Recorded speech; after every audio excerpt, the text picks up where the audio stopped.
வனிதா விஜயகுமார் தமிழ் சினிமாவில் பிரபலத்தின் மகள் என்ற அடையாளத்துடன் நாயகியாக அறிமுகமானார். ஆனால் தொடர்ந்தும் அவர் நடிக்கவில்லை. இடையில் திருமணம், குழந்தைகள் என சினிமா பக்கம் வராமல் இருந்தார். நீண்ட இடைவெளிக்கு பிறகு விஜய் டிவியின் பிக் பாஸ் நிகழ்ச்சிக்கு வந்தவர் தொடர்ந்தும் ஆக்டிவாக ரியாலிட்டி ஷோக்களில் பங்கேற்று வருவதும், நடுவராக இருப்பதும், சொந்த தொழில் நடத்துவது என செம பிஸியாக உள்ளார்.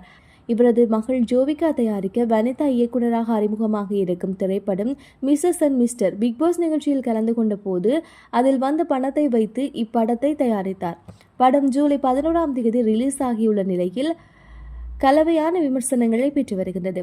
சமீபத்தில் வனிதா விஜயகுமார் ஒரு பேட்டியில், நான் உங்களுக்கு ஒரு சவால் விடுகின்றேன். முதலில் என்னுடைய படம் பாருங்கள், அதன் பிறகு என்னை என்ன திட்டினாலும் நான் வாங்கிக் கொள்கின்றேன். என் படத்தில் இருக்கும் எல்லா கண்டென்ட்டும் ஒரிஜினல் கண்டென்ட். படத்தில் இருக்கும் ஒரு காட்சியும் கோப்பி என்று உங்களால் நிரூபிக்க முடியாது. அப்படி நிரூபித்தால் நான் திரைத்துறையை விட்டு விலகுகின்றேன். நான் எந்த படத்திலிருந்தும் சுருட்டவில்லை. நீங்கள் படத்தை பார்த்தால்தான் புரியும் என தெரிவித்தார்.